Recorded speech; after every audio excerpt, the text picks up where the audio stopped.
अच्छा बेटा यहाँ पर आ जाओ, फोकस करें। और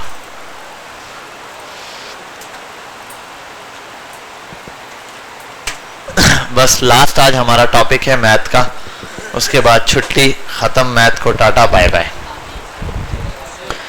डेटा का टॉपिक है हमारा, इस पर हम आ जाते हैं और देखते हैं क्या क्या चीजें हैं। ये mean deviation, comparing, correlation, probability, ये सब हो गया। रैंडम वेरिएबल्स पर आ जाता हूं।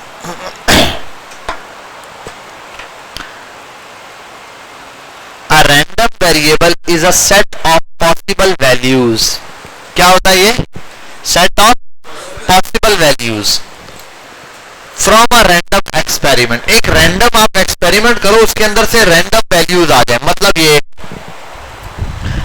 एक तस्वीर कर लेते हैं सिक्का, ठीक है, जैसे इसने एग्जांपल दिया tossing coin we get head और टेल।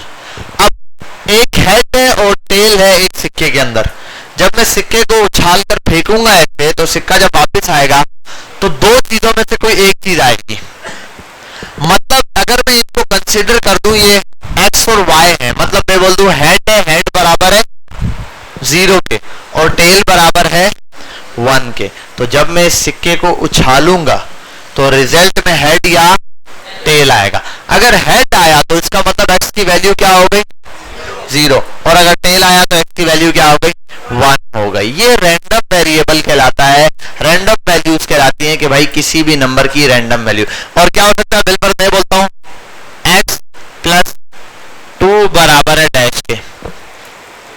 अब ये डिपेंड करेगा, पहले नॉर्मली तो होता है ना, जैसे x बराबर 6 के, अब आपको पता है क्या वैल्यू x की?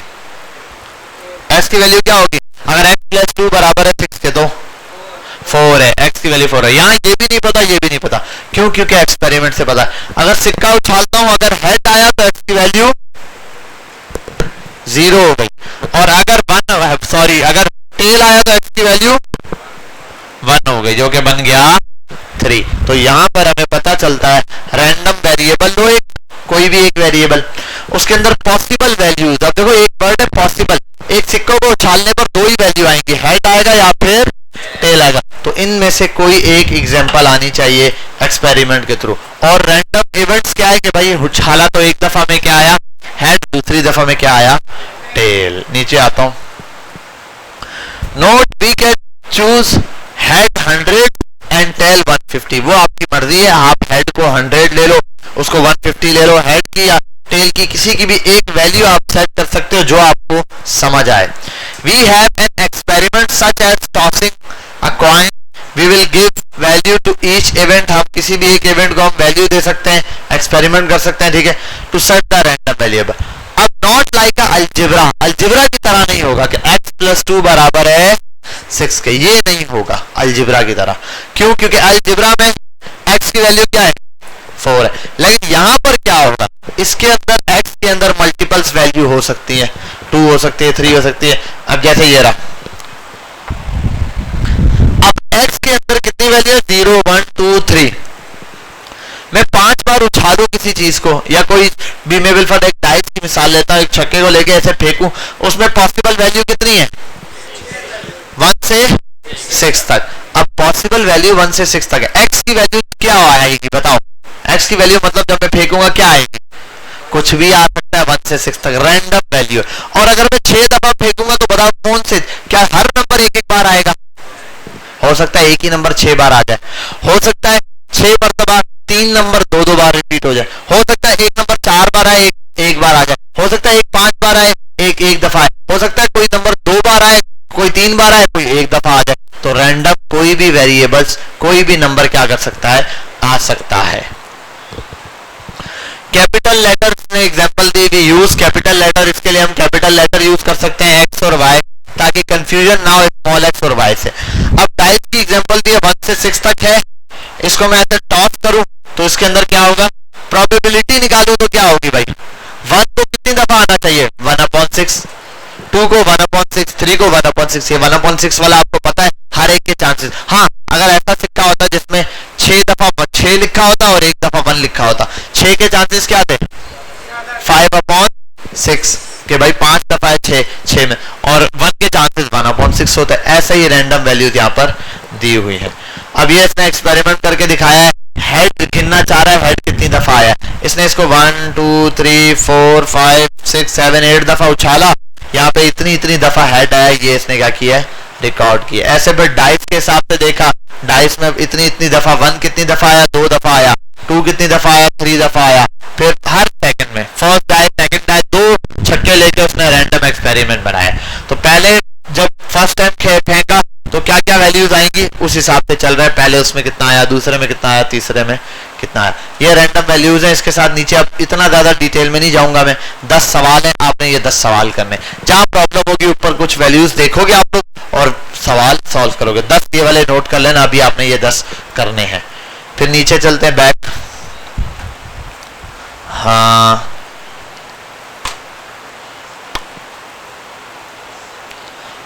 जो स्पिनर नाम की एक ये है, ये देख लेना स्पिनर, वैसे हमने ये कर लिया था।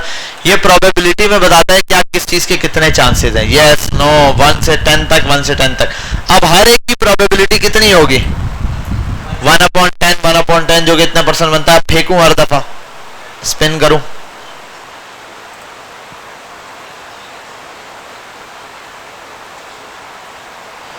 नाइन आया एक दफा, 6 आया। अब देखो 9 के आने के चांसेस कितने हैं, 9 बहुत बार आ सकता है नहीं यार, लेकिन क्योंकि नंबर 2 है जी, वीडियो हाँ कर दी है, रिकॉर्ड कर रहा हूं अभी। अच्छा यहाँ पर आता, अगर मैं 2 रखूं यस और नो, अब यस और नो के चांसेस ज्यादा है ना, दोनों में से कोई एक ही है। 3 हो गए तो जाहिर सी बात है अब चांसेस डिवाइड हो गए, 4 हो गए तो 4 में और डिवाइड हो गए, 3 कर दिया। आप स्पिन करता हूं, यस नो आया, यस सॉरी दोबारा नो आ गया,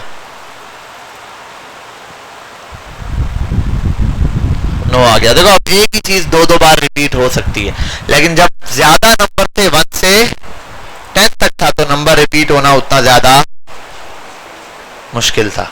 अब एक मुश्किल है कि 2-3 बारी में आसानी से आ जाए, जब बाय चांस आ जाए तो आ जाए। देखो आप देखते हैं 8 आ गया, 6 आ गया, एक बार देखते हैं नंबर कौन सा कितनी दफा में रिपीट होगा। 3 आ गया इस बार, 10 आ गया, 2 आ गया, 10 आ गया, हाँ ये 2 बार आ चुके हैं। 3 भी 2 दफा आया, 1 दफा आया। देखो कितनी ज्यादा चांसेस के बाद चांस आ रहा है कि भाई कोई चीज कितनी दफा रिपीट होगी। ठीक है, ये प्रोबेबिलिटी हमने देखी थी लास्ट टाइम।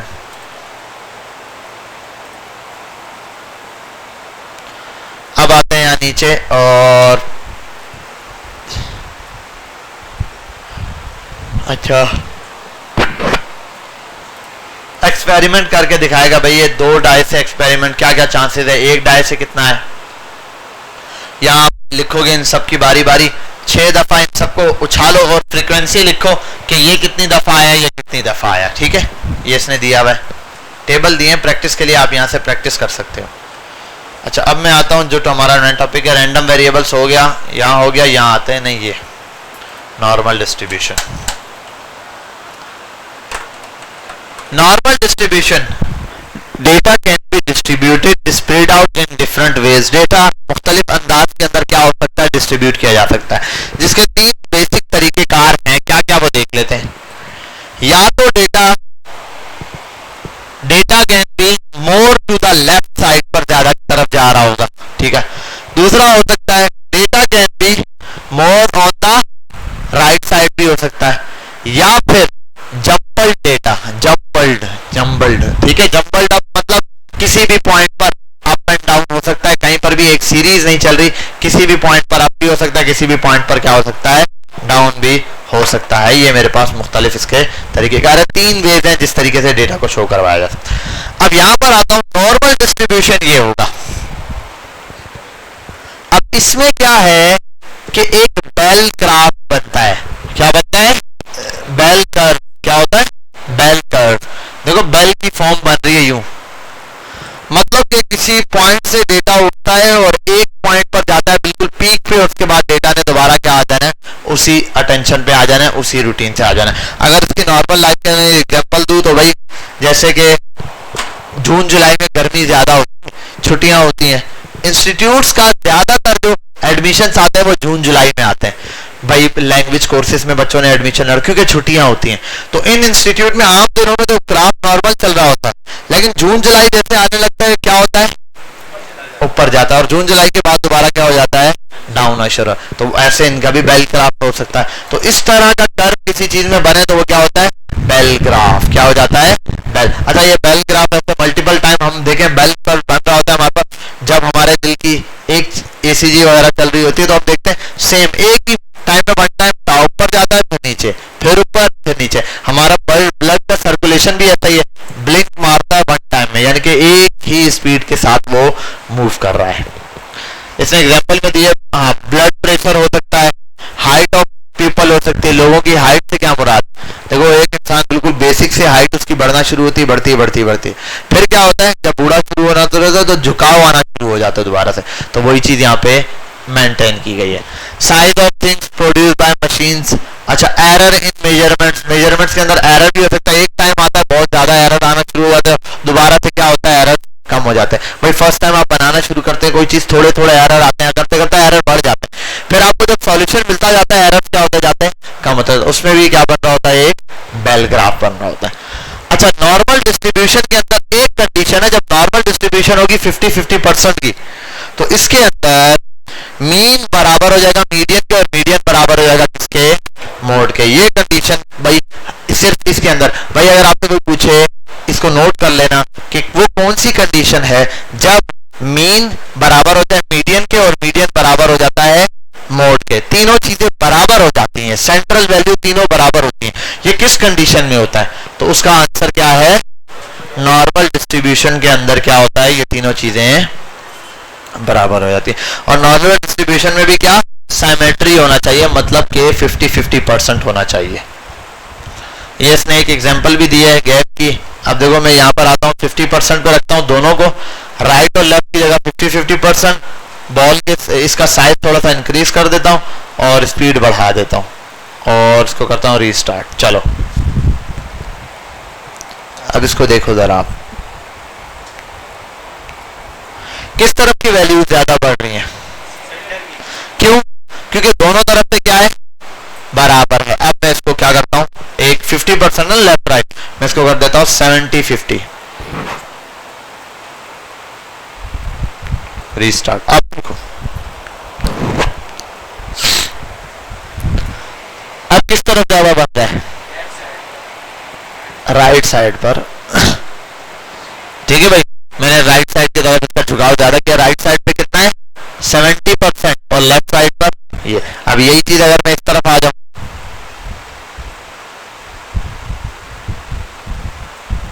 चलो अब किस तरफ ज्यादा है, लेफ्ट साइड की तरफ ज्यादा झुकाव है। बात समझ आ गई, यही चीज इसने यहाँ पर एक्सप्लेन की है, इसको देख लेना। और ठीक है, बस इसके कुछ क्वेश्चन है, इसके ज्यादा नहीं, बस थोड़े से क्वेश्चन आपने सॉल्व करने, 1 से 10 तक चले जाना, जितने क्वेश्चन समझ आ जाए उतने आपने कर लेने। थोड़े थोड़े बीच में ये छोटे छोटे अब पॉइंट्स हैं, इनको खुद कवर करना है आपने। मैं अब डिटेल में ले जाना शुरू होऊंगा, बहुत लंबे लंबे, थोड़े बहुत पॉइंट कर लीजिएगा जो नॉर्मल डिस्ट्रीब्यूशन से, और क्वेश्चन भी इतने कीजिएगा जो नॉर्मल डिस्ट्रीब्यूशन से। इससे अलावा हट के क्वेश्चन उनको छोड़ देना आप। पिछले वाले में तो 10 पूरे करोगे इसके। और अब आ जाते हैं यहाँ पर लास्ट चीज है, और ये देख लो ये क्या था, नहीं ये तो सिर्फ जस्ट यहां आ जाते हैं स्क्यू डेटा पर। Data can be skewed meaning, ठीक है, it tends to have a long tail on one side. Skew बोल रहे होते हैं एक खिंचाव को, किसी चीज का खिंचना, इस तरीके से स्क्यू हो जाना, ठीक है, ऐसे खिंचनापन नहीं होता, किसी चीज को, इमेज को ऐसे खींच दो, ठीक है। ये अब डेटा जो है स्क्यू की फॉर्म में भी आ सकता है, हैव अ लॉन्ग टेल, जिसकी लॉन्ग टेल बन सकती है, मतलब जिस साइड पे डेटा यू लंबाई, यानी कि टेल जो है देखो ये बराबर है दोनों साइड पर, ये सेम टेल है, लेकिन यहां आ जाओ तो इसमें क्या हो रहा है, ये लॉन्ग टेल है, लंबी सी टेल आ जाए। तो ये रहा, ये दो कंडीशन है जो यहाँ पर इसने डिस्क्राइब की हुई है कि भाई डेटा के अंदर स्क्यू की फॉर्म में अगर डेटा है तो स्क्यू के फॉर्म में डेटा इस तरीके से स्क्यू हो सकता है। एक नेगेटिव और एक है पॉजिटिव और नो स्क्यू। ठीक है, नेगेटिव क्यों बोला जा रहा है इसको, पहले नेगेटिव को देखते हैं। Long tail, why it is called negative skew, because long tail is on the negative side. देखो यहाँ से एक ग्राफ बनता है, अगर आप ऐसे एक ग्राफ बनाओ तो ये पॉइंट 0 होता है, सेंटर पॉइंट ये 0। अब इस पॉइंट से यहाँ आ जाओ नीचे या इस तरफ, ये पूरा एरिया क्या होता है, नेगेटिव का होता है। आपने देखा होगा ग्राफ में भाई यहाँ 1 2 3, तो यहाँ पर क्या होता है -1 -2, यहाँ क्या होता है -1 -2 -3, माइनस चल रहा होता है। तो ये कौन सी पोजीशन चल रही है, सारी माइनस की, नेगेटिव की। ठीक है भाई, तो जब नेगेटिव पॉइंट्स चल रहे हैं तो इसीलिए इसको क्या बोलते हैं, नेगेटिव स्क्यू, नेगेटिव साइड पर फैलना। और अगर यहाँ आ जाओ नॉर्मल स्क्यू में क्या होगा, इसमें कोई स्क्यू ही नहीं, मीडियन, मोड, मीन सब क्या आएंगे, इक्वल आएंगे। पॉजिटिव स्क्यू में क्या होगा, लॉन्ग टेल पॉजिटिव साइड की तरफ बढ़ना शुरू होगी, जैसे कि ये क्या कर रही है, बढ़ रही है पॉजिटिव साइड पर। अच्छा, अब इनकम डिस्ट्रीब्यूशन पर आते हैं। इसमें पॉजिटिवली स्क्यू हो रहा है, किस तरफ, यहां पर। अब ये इनकम की बात कर रहा है, बोल रहा है भाई एग्जांपल इनकम डिस्ट्रीब्यूशन, ये इनकम दी, ये पेपल है और ये इनकम है। लॉन्ग टेल किधर आ रही है, इस साइड पे, तो पॉजिटिव स्क्यू कहां तक जा रहा है, 1 लाख। यहाँ आखिरी पॉइंट कौन सा है, यहाँ से शुरू है ना, अगर मैं इसको ऐसे लूं भाई, ये ऐसे जा रहा है, ये चलता है, तो ये पॉजिटिव स्क्यू जो निकल रहा है ये कहां तक जा रहा है, 1 लाख तक इसका जो मैक्सिमम स्क्यू आ रहा है। तो इससे हमें ये बात पता चलेगी कि जिस तरफ स्क्यू की लास्ट पॉइंट है, टेल जहां पे एंड हो रही है, वो स्क्यू की हद होगी, लास्ट पॉइंट होगा। अब चाहे वो पॉजिटिव साइड पर हो चाहे वो नेगेटिव साइड पर। अच्छा, इसको स्क्यू को कैसे कैलकुलेट किया जाता है भाई, स्क्यू को कैलकुलेट करने के लिए अगर मैं यहां पर आऊं गूगल पे, तो एक्सेल के फॉर्मूलाज होते हैं। ठीक है, स्क्यू फंक्शन इन एक्सेल, और इस तरीके से ग्राफ शो हो रहा था हमारे पास, स्क्यू का ग्राफ, कि भाई किस साइड पर पॉजिटिव है या नेगेटिव है। तो ये हमारे पास एक्सेल के अंदर डेटा शो होता है। इसके भी 10 सवाल हैं जो कि आपने क्या करने हैं, प्रैक्टिस करने हैं इनकी। तो 10 सवाल इसके हो गए, 10 सवाल फर्स्ट वाले के, और 7-8 सवाल आपके पास बीच वाले के। तो ये बस यहाँ तक हमारा ये मैथ्स का टॉपिक एंड होता है। मंडे वाले दिन से इंशाल्लाह हम लोग एक्सेल और मॉड्यूल 2 की फाइनेंशियल अकाउंटिंग स्टार्ट करेंगे। बाकी इस काम को आपने छोड़ना नहीं है, प्रैक्टिस रखनी है। ईद के बाद हम क्या लेंगे, आपका टेस्ट लेंगे। ईद के बाद आप लोगों का इंशाल्लाह टेस्ट होगा मॉड्यूल 1 का कंप्लीट। तब तक हम आराम से बैठ के आपका टेस्ट भी अच्छे से तैयार कर लेंगे। बस क्वेश्चंस बने हुए हमारे पास, बस उनको गूगल फॉर्म पे रखना है, ताकि आप यहीं पर लाइव टेस्ट दो, उसी वक्त रिजल्ट आपको मिल जाएगा, पास हो फेल हो जो हो। ठीक है भाई, और परसेंटेज कैलकुलेट होती है, जितनी परसेंटेज मॉड्यूल 1 में लोगे फिर मॉड्यूल 2 की दोनों की मिला के टोटल परसेंटेज होगी। ठीक है भाई, बैठे हैं आप लोग सिस्टम पर और ये जो क्वेश्चन है इनकी प्रैक्टिस करें, क्योंकि घर से तो आप करते हैं